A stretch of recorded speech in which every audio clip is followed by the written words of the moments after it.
Good afternoon students B.Ed ਦੇ ਜਿਹੜੇ students ਹੈ ਉਹਨਾਂ ਦਾ ਐਕਸਪੀਰੀਐਂਸ਼ੀਅਲ ਲਰਨਿੰਗ ਜਿਹੜਾ ਸਬਜੈਕਟ ਹੈ ਉਹ ਆਪਾਂ ਕਰ ਰਹੇ ਸੀ। ਕੱਲ੍ਹ ਉਹਦਾ ਪਾਰਟ 1 ਕੀਤਾ ਸੀ ਜਿਹਦੇ ਵਿੱਚ ਉਹਦੀਆਂ ਡੈਫੀਨੇਸ਼ਨਸ ਅਤੇ ਨੀਡਸ ਪਲੱਸ ਐਗਜ਼ਾਮਪਲਸ ਵਗੈਰਾ ਆਪਾਂ ਦੇਖੀਆਂ ਸੀਗੀਆਂ। ਠੀਕ ਹੈ, ਅੱਜ ਦੀ ਵੀਡੀਓ ਦੇ ਵਿੱਚ ਮੈਂ ਤੁਹਾਨੂੰ ਅੱਗੇ ਨੈਕਸਟ ਟਾਪਿਕ ਉਹਦਾ ਜਿਹੜਾ ਹੈਗਾ ਕਵਰ ਕਰਵਾਉਂਗੀ। ਤਾਂ ਅੱਜ ਜਿਹੜਾ ਆਪਾਂ ਐਕਸਪੀਰੀਐਂਸ਼ੀਅਲ ਲਰਨਿੰਗ ਦਾ ਟਾਪਿਕ ਕਰਨਾ ਦੈਟ ਇਜ਼ ਐਡਵਾਂਟੇਜ ਕੀ ਹੈਗੀਆਂ, ਲਾਭ ਕੀ ਹੈਗੇ ਆ ਐਕਸਪੀਰੀਐਂਸ਼ੀਅਲ ਲਰਨਿੰਗ ਯੂਜ਼ ਕਰਨ ਦੇ। ਸਭ ਤੋਂ ਪਹਿਲਾ ਪੁਆਇੰਟ ਆ ਜਾਂਦਾ make learning relatable to participants. ਕਹਿੰਦੇ ਜਿਹੜੀ ਇਹ ਲਰਨਿੰਗ ਹੁੰਦੀ ਹੈ ਉਹ ਕੀ ਹੈ, ਪਾਰਟੀਸਪੈਂਟ ਕੌਣ ਹੋ ਗਏ, ਸਟੂਡੈਂਟਸ। ਮਤਲਬ ਜਿਹੜੀ ਇਹ ਲਰਨਿੰਗ ਹੈ, ਸਿੱਖਣ ਦੀ ਪ੍ਰਕਿਰਿਆ ਉਹ ਕਿਹਦੇ ਨਾਲ ਰਿਲੇਟ ਕਰਕੇ, ਬੱਚਿਆਂ ਦੇ ਨਾਲ ਰਿਲੇਟ ਕਰਕੇ ਕਰਵਾਈ ਜਾਂਦੀ ਹੈ। ਸਭ ਤੋਂ ਵੱਡੀ ਇਹਦੀ ਐਡਵਾਂਟੇਜ ਇਹੀ ਹੈ। ਜਿਵੇਂ ਕਿ ਕੱਲ੍ਹ ਮੈਂ ਤੁਹਾਨੂੰ ਦੱਸਿਆ ਸੀ ਵੀ ਸਟੂਡੈਂਟਸ ਦੀ ਜਿਹੜੀ ਇਹਦੇ ਵਿੱਚ ਕੀ ਹੈ, ਐਕਟਿਵ ਪਾਰਟੀਸਪੇਸ਼ਨ ਹੁੰਦੀ ਹੈ। ਸਟੂਡੈਂਟ ਅੱਗੇ ਹੋ ਕੇ ਇਹਦੇ ਵਿੱਚ ਪਾਰਟੀਸਪੇਟ ਕਰਦੇ ਹੈ, ਡੂਇੰਗ ਬਾਈ ਲਰਨਿੰਗ ਕਰਦੇ ਹੈ, ਚੀਜ਼ਾਂ ਨੂੰ ਕਰਦੇ ਹੈ, ਫਿਰ ਸਿੱਖਦੇ ਹੈ। ਤਾਂ ਉਹਨਾਂ ਦੀ ਕੀ ਹੈ, ਪਾਰਟੀਸਪੇਸ਼ਨ ਜਿਹੜੀ ਹੈਗੀ ਹੈ ਜ਼ਿਆਦਾ ਹੁੰਦੀ ਹੈ। ਇਹ ਕੀ ਹੈ, ਇੱਕ ਐਡਵਾਂਟੇਜ ਹੈ। ਜਿੰਨੇ ਜ਼ਿਆਦਾ ਸਟੂਡੈਂਟ ਐਕਟਿਵ ਹੋਣਗੇ, ਪਾਰਟੀਸਪੇਟ ਕਰਨਗੇ, ਉਨਾ ਹੀ ਉਹਨਾਂ ਨੂੰ ਜ਼ਿਆਦਾ ਸਿੱਖਣ ਨੂੰ ਮਿਲੇਗਾ। Second, increases the effectiveness of learning. ਇਹ ਕੀ ਹੈ, ਪੜ੍ਹਨ ਦੀ ਜਿਹੜੀ ਸ਼ਮਤਾ ਹੈ ਜਾਂ ਫਿਰ ਉਹਦੀ ਜਿਹੜੀ ਚੰਗਿਆਈ ਹੈ ਉਹਨੂੰ ਵਧਾ ਦਿੰਦਾ, ਇਨਕਰੀਜ਼ ਕਰ ਦਿੰਦਾ। ਇਫੈਕਟਿਵਨੈਸ ਆਫ ਲਰਨਿੰਗ ਆ ਜਾਂਦੀ ਹੈ। ਕਿਵੇਂ ਆ ਜਾਂਦੀ ਹੈ ਵੀ, ਕਿਉਂਕਿ ਜਦੋਂ ਤੁਸੀਂ ਚੀਜ਼ਾਂ ਨੂੰ ਕਰਦੇ ਹੋ, ਕਰਕੇ ਸਿੱਖਦੇ ਹੋ, ਤਾਂ ਤੁਸੀਂ ਚੀਜ਼ਾਂ ਨੂੰ ਵਧੀਆ ਢੰਗ ਨਾਲ ਦੂਸਰਿਆਂ ਨੂੰ ਵੀ ਐਕਸਪਲੇਨ ਕਰ ਸਕਦੇ ਹੋ ਅਤੇ ਖੁਦ ਵੀ ਚੀਜ਼ਾਂ ਨੂੰ ਬਹੁਤ ਚੰਗੀ ਤਰ੍ਹਾਂ ਸਮਝ ਸਕਦੇ ਹੋ। ਇੱਕ ਤਾਂ ਹੁੰਦਾ ਸਿਰਫ ਚੀਜ਼ਾਂ ਨੂੰ ਸੁਣ ਲਿਆ, ਰੱਟਾ ਲਗਾ ਲਿਆ, ਰੱਟਾ ਲਗਾ ਕੇ ਪੇਪਰ ਦੇ ਵਿੱਚ ਆਨਸਰ ਲਿਖਤਾ, ਡੈਟ ਇਜ਼ ਇਨਫ। ਬਟ ਇੱਕ ਕੀ ਹੁੰਦਾ, ਚੀਜ਼ਾਂ ਨੂੰ ਸਮਝਿਆ, ਸਮਝ ਕੇ ਖੁਦ ਵੱਲੋਂ ਲਿਖਿਆ, ਦੂਸਰਿਆਂ ਨੂੰ ਸਮਝਾਇਆ, ਉਹ ਕੀ ਹੋ ਜਾਂਦੀ ਹੈ, ਆਪਣੀ ਇਫੈਕਟਿਵ ਲਰਨਿੰਗ ਹੋ ਜਾਂਦੀ ਹੈ। Links theory to practice. ਇਹ ਦੋਨਾਂ ਚੀਜ਼ਾਂ ਨੂੰ ਲਿੰਕ ਕਰਦਾ। ਇਹਦੇ ਵਿੱਚ ਆਪਾਂ ਥਿਊਰੀ ਵੀ ਕਰਦੇ ਹਾਂ, ਚੀਜ਼ਾਂ ਨੂੰ ਸਮਝਦੇ ਵੀ ਹਾਂ, ਚੀਜ਼ਾਂ ਨੂੰ ਲਿਖਦੇ ਵੀ ਹਾਂ ਅਤੇ ਪ੍ਰੈਕਟਿਸ ਵੀ ਕਰਦੇ ਹਾਂ। ਜਿਵੇਂ ਮੰਨ ਲਓ ਕੋਈ ਟੌਪਿਕ ਹੈ, ਮੰਨ ਲਓ ਤੁਹਾਨੂੰ ਤਾਜ ਮਹਿਲ ਬਾਰੇ ਦੱਸਿਆ ਜਾ ਰਿਹਾ, ਠੀਕ ਹੈ ਜੀ। ਇੱਕ ਤਾਂ ਹੁੰਦਾ ਤੁਹਾਨੂੰ ਤਾਜ ਮਹਿਲ ਬਾਰੇ ਟੀਚਰ ਆਇਆ ਕਲਾਸ ਦੇ ਵਿੱਚ, ਤਾਜ ਮਹਿਲ ਬਾਰੇ ਪੜ੍ਹਾ ਕੇ ਚਲਾ ਗਿਆ। ਇੱਕ ਕੀ ਹੈ, ਆਪਾਂ ਕੋਈ ਐਜੂਕੇਸ਼ਨਲ ਫੀਲਡ ਕੋਈ ਟੂਰ ਰੱਖਿਆ, ਤਾਜ ਮਹਿਲ ਗਏ, ਆਪਾਂ ਦੇਖਿਆ, ਉੱਥੇ ਗਾਈਡ ਹਾਇਰ ਕੀਤਾ, ਉਹਨੇ ਆਪਾਂ ਨੂੰ ਤਾਜ ਮਹਿਲ ਦੀ ਪੂਰੀ ਹਿਸਟਰੀ ਦੱਸੀ, ਲੋਕੇਸ਼ਨਸ ਦੱਸੀਆਂ ਕਿਵੇਂ ਕਿਹੜੀ ਬਣੀ। ਤਾਂ ਉਹ ਚੀਜ਼ਾਂ ਆਪਣੇ ਮਾਈਂਡ ਦੇ ਵਿੱਚ ਜ਼ਿਆਦਾ ਪ੍ਰੈਕਟਿਸ ਹੋ ਜਾਏਗੀ। ਆਪਾਂ ਦੇਖਾਂਗੇ ਚੀਜ਼ਾਂ ਨੂੰ, ਮਹਿਸੂਸ ਕਰਾਂਗੇ, ਉਹ ਚੀਜ਼ਾਂ ਆਪਣੇ ਜ਼ਿਆਦਾ ਮਾਈਂਡ ਵਿੱਚ ਰਹਿਣਗੀਆਂ ਐਜ਼ ਕੰਪੇਅਰ ਟੂ ਸਿਰਫ ਕਲਾਸਰੂਮ ਦੇ ਵਿੱਚ ਬੈਠ ਕੇ ਉਹਨਾਂ ਚੀਜ਼ਾਂ ਨੂੰ ਸੁਣਨ। ਤਾਂ ਇਹ ਕੀ ਕਰਦਾ, ਥਿਊਰੀ ਅਤੇ ਪ੍ਰੈਕਟਿਸ ਨੂੰ ਲਿੰਕ ਕਰ ਦਿੰਦਾ experiential learning. Increase participant engagement. Participant ਦੀ ਇੰਗੇਜਮੈਂਟ ਜ਼ਿਆਦਾ ਵੱਧ ਜਾਂਦੀ ਹੈ। ਮਤਲਬ ਪਾਰਟੀਸਪੇਟ ਜਿਹੜੇ ਹੈਗੇ ਬਹੁਤ ਵੱਧ ਚੜ੍ਹ ਕੇ ਹਿੱਸਾ ਲੈਂਦੇ ਆ ਹਰੇਕ ਚੀਜ਼ ਦੇ ਵਿੱਚ। ਕਿਵੇਂ ਹਿੱਸਾ ਲੈਂਦੇ ਆ, ਕਿਉਂਕਿ ਆਪਾਂ ਨੂੰ ਪਤਾ ਹੈ ਵੀ ਜਦੋਂ ਪਾਰਟੀਸਪੇਟ ਮਤਲਬ ਐਕਟਿਵ ਪਾਰਟੀਸਪੇਟ ਕਰਨਗੇ, ਜਦੋਂ ਚੀਜ਼ਾਂ ਨੂੰ ਕਰਨਾ ਹੀ ਕੀ ਨਹੀਂ ਹੈ, ਪਾਰਟੀਸਪੇਟ ਨਹੀਂ ਕਰਨਾ ਹੈ, ਤਾਂ ਓਬਵੀਅਸ ਹੀ ਚੀਜ਼ ਹੈ, ਮਤਲਬ ਉਹਨਾਂ ਦੀ ਇੰਗੇਜਮੈਂਟ, ਉਹਨਾਂ ਦਾ ਜਿਹੜਾ ਰੁਝਾਨ ਹੈ ਉਹ ਜ਼ਿਆਦਾ ਵਧੇਗਾ ਸਟੱਡੀ ਦੇ ਵੱਲ। ਅਸਿਸਟ ਇਨ ਮੈਮਰੀ ਰੀਟੈਂਟੇਸ਼ਨ।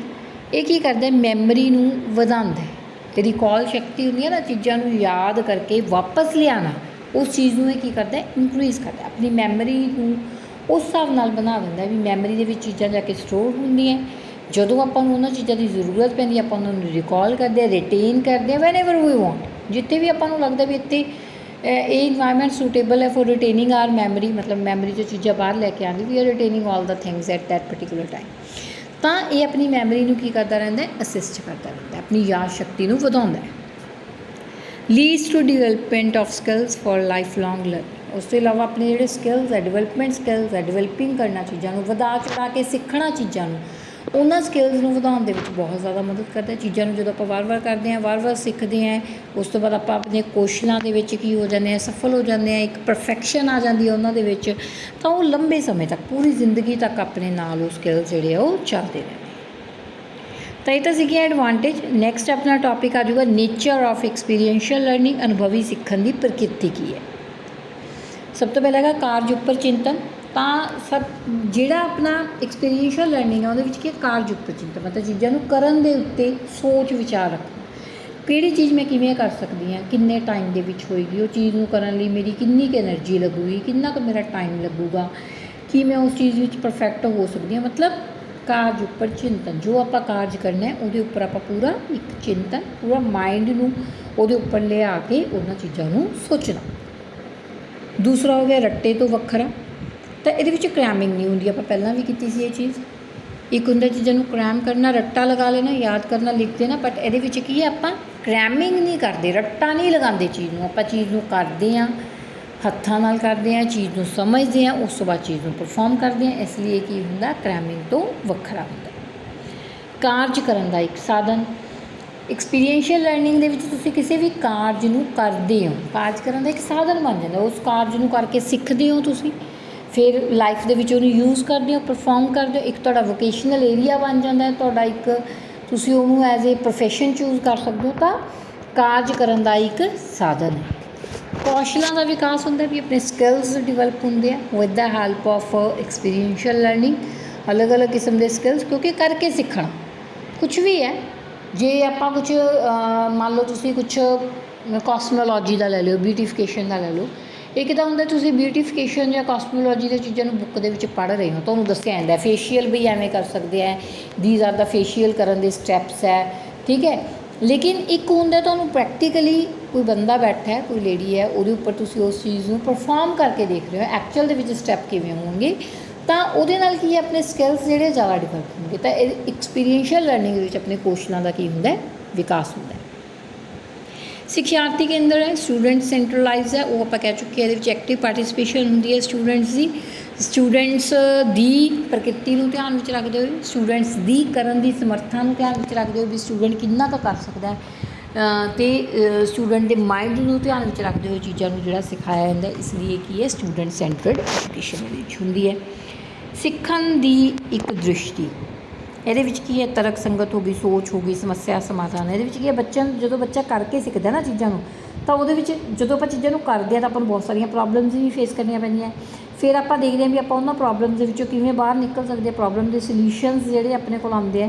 ਤਾਂ ਇਹ ਕੀ ਹੈ, ਸਿੱਖਣ ਦੀ ਇੱਕ ਦ੍ਰਿਸ਼ਟੀ ਹੈ। ਆਪਾਂ ਇਹਦੇ ਵਿੱਚ ਆਪਣੀ ਸੋਚ ਦੇ ਨਾਲ ਆਪਣੀ ਲਾਈਫ ਦੇ ਵਿੱਚ ਕੀ ਪ੍ਰੋਬਲਮਸ ਆ ਰਹੀਆਂ, ਉਹਨਾਂ ਪ੍ਰੋਬਲਮਸ ਨੂੰ ਆਪਾਂ ਕਿਵੇਂ ਸੋਲਵ ਕਰ ਸਕਦੇ ਹਾਂ, ਉਹਦੇ ਵਿੱਚ ਵੀ ਆਪਣੀ ਬਹੁਤ ਵੱਡੀ ਹੈਲਪ ਹੈ। ਇੰਪੋਰਟੈਂਸ ਕੀ ਹੈ ਵੀ ਐਕਸਪੀਰੀਐਂਸ਼ੀਅਲ ਲਰਨਿੰਗ ਦੀ? ਸਭ ਤੋਂ ਪਹਿਲਾਂ ਹੈਗਾ ਸਿੱਖਣ ਨੂੰ ਵਿਦਿਆਰਥੀਆਂ ਨਾਲ ਸੰਬੰਧਿਤ ਹੋਣ ਯੋਗ ਬਣਾਉਂਦਾ ਹੈ। ਇਹਦੇ ਨਾਲ ਕੀ ਹੈ, ਵਿਦਿਆਰਥੀ ਕੀ ਆਪਦੇ ਜਿਹੜਾ ਆਪਦਾ ਸਬਜੈਕਟ ਹੈ, ਆਪਦਾ ਜੋ ਵੀ ਚੀਜ਼ ਉਹ ਸਿੱਖ ਰਿਹਾ ਉਹਦੇ ਨਾਲ ਆਪਣੇ ਆਪ ਨੂੰ ਰਿਲੇਟ ਕਰਦੇ ਆ, ਆਪਦਾ ਉਹਦੇ ਨਾਲ ਇੱਕ ਗੂੜਾ ਸੰਬੰਧ ਬਣਾਉਂਦੇ ਆ। ਜਦੋਂ ਆਪਾਂ ਕਿਸੇ ਚੀਜ਼ ਨਾਲ ਸੰਬੰਧ ਬਣਾ ਲੈਂਦੇ ਹਾਂ, ਉਸ ਚੀਜ਼ ਨੂੰ ਕਰਨ ਵਿੱਚ ਆਪਾਂ ਨੂੰ ਬਹੁਤ ਹੀ ਈਜ਼ੀਨੈਸ ਲੱਗਦੀ ਹੈ, ਠੀਕ ਹੈ। ਫਲੈਕਸੀਬਿਲਿਟੀ ਨਾਲ ਆਪਾਂ ਚੀਜ਼ਾਂ ਨੂੰ ਕਰ ਪਾਉਂਦੇ ਹਾਂ। ਅਤੇ ਇਹ ਕੀ ਕਰਦੇ ਆ, ਵਿਦਿਆਰਥੀਆਂ ਨੂੰ ਸੰਬੰਧਿਤ ਹੋਣ ਯੋਗ ਬਣਾਉਂਦੀ ਹੈ। ਸਿਧਾਂਤਾਂ ਨੂੰ ਅਮਲ ਨਾਲ ਜੋੜਨਾ, links theory to practice already ਕਰ ਚੁੱਕੇ ਹੈ। ਕੀ ਕਰਦੇ, ਪ੍ਰੈਕਟਿਸ ਨੂੰ ਥਿਊਰੀ ਨਾਲ, ਥਿਊਰੀ ਨੂੰ ਪ੍ਰੈਕਟਿਸ ਨਾਲ, ਦੋਨਾਂ ਦੇ ਸੰਬੰਧ ਨੂੰ ਜੋੜ ਕੇ। ਮਤਲਬ ਦੇਖੋ, ਇਕੱਲੀ ਥਿਊਰੀ ਕਰਕੇ ਵੀ ਨਹੀਂ ਆਪਾਂ ਮਤਲਬ ਟੌਪਿਕ ਨੂੰ ਸਮਝ ਕਰ ਸਕਦੇ, ਇਕੱਲਾ ਪ੍ਰੈਕਟੀਕਲ ਕਰਕੇ, ਇਕੱਲੀ ਪ੍ਰੈਕਟਿਸ ਕਰਕੇ। ਕਿਉਂਕਿ ਕੰਸੈਪਟ ਤਾਂ ਪਤਾ ਹੋਣਾ ਚਾਹੀਦਾ ਨਾ, ਜਦੋਂ ਆਪਾਂ ਨੂੰ ਕੰਸੈਪਟ ਕਲੀਅਰ ਹੋਊਗਾ ਫਿਰ ਹੀ ਆਪਾਂ ਉਹਦਾ ਪ੍ਰੈਕਟੀਕਲ ਕਰ ਪਾਵਾਂਗੇ। ਤਾਂ ਦੋਨੇ ਕੀ ਹੈ, ਦੋਨੇ ਚੀਜ਼ਾਂ ਹੋਣੀਆਂ ਜ਼ਰੂਰੀ ਹੈ, ਥਿਊਰੀ ਵੀ ਹੋਣੀ ਜ਼ਰੂਰੀ ਹੈ ਪਲੱਸ ਪ੍ਰੈਕਟੀਕਲ ਵੀ ਹੋਣਾ ਜ਼ਰੂਰੀ ਹੈ। ਸਿਧਾਂਤਾਂ ਨੂੰ ਅਮਲ ਨਾਲ ਜੋੜਨਾ, ਉਸ ਤੋਂ ਇਲਾਵਾ ਜੋ ਆਪਣੇ ਸਿਧਾਂਤ ਹੈ, ਜੋ ਆਪਣਾ ਨਾ ਸਿਰਫ ਕਨਸੈਪਸ਼ਨਸ ਹੁੰਦੀਆਂ ਮਾਈਂਡ ਦੇ ਵਿੱਚ, ਚੀਜ਼ ਐਂ ਹੋ ਜੂਗੀ, ਐਵੇਂ ਹੋ ਜੂਗੀ। ਇੱਕ ਹੁੰਦਾ ਉਹਨਾਂ ਚੀਜ਼ਾਂ ਨੂੰ ਐਕਚੁਅਲ ਵਿੱਚ ਜੋੜਨਾ। ਤਾਂ ਆਪਾਂ ਇਹਦੇ ਵਿੱਚ ਕੀ ਹੈ, ਸਿਧਾਂਤਾਂ ਨੂੰ ਅਮਲ ਦੇ ਨਾਲ ਜੋੜ ਕੇ ਜਿਹੜਾ ਹੈਗਾ ਉਹ ਕਰ ਸਕਦੇ ਹਾਂ, ਦੋਨਾਂ ਚੀਜ਼ਾਂ ਨੂੰ ਰਿਲੇਟ ਕਰਕੇ ਕਰ ਸਕਦੇ ਹਾਂ। ਨੈਕਸਟ ਆ ਜਾਂਦਾ ਚੇਤੇ ਰੱਖਣ ਵਿੱਚ ਸਹਾਇਤਾ। ਉਸ ਤੋਂ ਇਲਾਵਾ ਇਹ ਆਪਣੀ ਕੀ ਹੈ, ਮੈਮਰੀ ਨੂੰ ਤੇਜ਼ ਕਰਦਾ। ਆਪਣਾ ਕੀ ਹੈ, ਆਪਾਂ ਚੀਜ਼ਾਂ ਨੂੰ ਚੰਗੀ ਤਰ੍ਹਾਂ ਸਿੱਖ ਸਕਦੇ ਹਾਂ, ਯਾਦ ਕਰ ਸਕਦੇ ਹਾਂ, ਅਤੇ ਯਾਦ ਰੱਖਣ ਵਿੱਚ ਵੀ ਆਪਾਂ ਨੂੰ ਸਹਾਇਤਾ ਕਰਦੇ। ਕਿਉਂਕਿ ਆਪਣੀ ਮੈਮਰੀ ਜਿਹੜੀ ਹੈ ਉਹ ਰਿਟੇਨ ਹੋ ਜਾਂਦੀ। ਮੈਂ ਤੁਹਾਨੂੰ ਦੱਸਿਆ ਸੀ ਆਪਣੀ ਯਾਦ ਸ਼ਕਤੀ ਨੂੰ ਇਹ ਕੀ ਕਰਦਾ, ਵਧਾਉਂਦਾ। ਜਦੋਂ ਆਪਣੀ ਯਾਦ ਸ਼ਕਤੀ ਵੱਧ ਜੂਗੀ ਤਾਂ ਆਪਾਂ ਚੀਜ਼ਾਂ ਨੂੰ ਬਹੁਤ ਲੰਬੇ ਸਮੇਂ ਤੱਕ ਯਾਦ ਰੱਖ ਸਕਾਂਗੇ। ਤਾਂ ਇਹ ਆਪਣੀ ਜਿਹੜੀ ਹੈ ਮੈਮਰੀ ਰਿਕਾਲਿੰਗ ਪਾਵਰ ਨੂੰ ਇਨਕਰੀਜ਼ ਕਰਦਾ ਹੈ। ਜੀਵਨ ਵਿਆਪੀ ਸਿੱਖਣ ਲਈ ਕੌਸ਼ਲਾਂ ਦੇ ਵਿਕਾਸ ਦੀ ਅਗਵਾਈ। ਉਸ ਤੋਂ ਇਲਾਵਾ ਲਾਈਫ ਸਕਿੱਲਸ, ਜੋ ਆਪਾਂ ਜ਼ਿੰਦਗੀ ਦੇ ਵਿੱਚ ਐਕਚੁਅਲ ਦੇ ਵਿੱਚ ਜੋ ਚੀਜ਼ਾਂ ਕਰਦੇ ਹਾਂ, ਉਹਨਾਂ ਨੂੰ ਉਹ ਸਕਿੱਲਸ ਆਪਣੇ ਵਿੱਚ ਕਿਵੇਂ ਡਿਵੈਲਪ ਹੋਣਗੇ। ਜ਼ਿੰਦਗੀ ਜੀਣ ਲਈ ਆਪਾਂ ਨੂੰ ਕਿੰਨਾ ਕੌਸ਼ਲਾਂ ਦੀ ਜ਼ਰੂਰਤ ਹੈ, ਉਹਨਾਂ ਕੌਸ਼ਲਾਂ 'ਚ ਆਪਾਂ ਪਰਫੈਕਟ ਕਿਵੇਂ ਹੋ ਸਕਦੇ ਹਾਂ, ਕਿਵੇਂ ਆਪਾਂ ਆਪਦੀ ਲਾਈਫ ਦੇ ਵਿੱਚ ਉਹਨਾਂ ਨੂੰ ਇੰਪਲੀਮੈਂਟ ਕਰ ਸਕਦੇ ਹਾਂ। ਉਹ ਸਾਰੀਆਂ ਚੀਜ਼ਾਂ ਆਪਾਂ ਨੂੰ ਇਹਦੇ ਵਿੱਚ ਐਕਸਪੀਰੀਐਂਸ਼ੀਅਲ ਲਰਨਿੰਗ ਦੇ ਵਿੱਚ ਸਿੱਖਣ ਨੂੰ ਮਿਲਦੀਆਂ।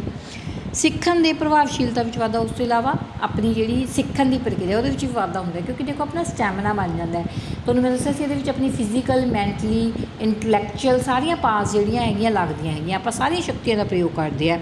ਤਾਂ ਆਪਣੀ ਇਹ ਨਹੀਂ ਵੀ ਆਪਣਾ ਸਿਰਫ ਮਾਈਂਡ ਡਿਵੈਲਪ ਹੋ ਰਿਹਾ, ਆਪਣੀ ਮਾਈਂਡ ਵੀ ਡਿਵੈਲਪ ਹੋ ਰਿਹਾ, ਆਪਣਾ ਫਿਜ਼ੀਕਲ ਗਰੋਥ ਵੀ ਜਿਹੜੀ ਇਹਦੀ ਡਿਵੈਲਪਮੈਂਟ ਦੇ ਵਿੱਚ ਪਾਰਟੀਸਪੇਟ ਕਰ ਸਕਦੀ ਹੈ, ਆਪਣੀ ਇਮੋਸ਼ਨਲ ਗਰੋਥ ਵੀ ਇਹਦੇ ਨਾਲ ਅਟੈਚ ਹੋ ਰਹੀ ਹੈ। ਤਾਂ ਇਹ ਆਪਣੀ ਸਿੱਖਣ ਦੀ ਪ੍ਰਭਾਵਸ਼ੀਲਤਾ ਨੂੰ ਇਨਕਰੀਜ਼ ਕਰਦਾ ਵਿਦ ਆਲ ਦਾ ਫੈਕਟਰਸ।